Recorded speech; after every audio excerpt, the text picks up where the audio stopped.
On this video, I'm going to walk you through how to replace the fuser for the OKI C332 and 532 printer.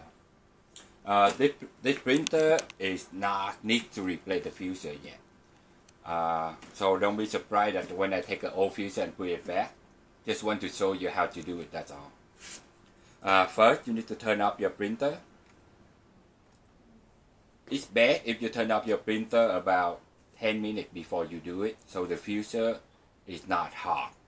So when you touch it, it's not hot and burn your finger.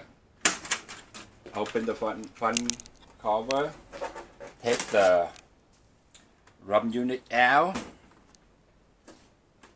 Now we're going to take out the fuser. Put the two tabs this way, and then take the fuser out. To install the fuser back in, just slide it back in. Put the two tabs to lock it down.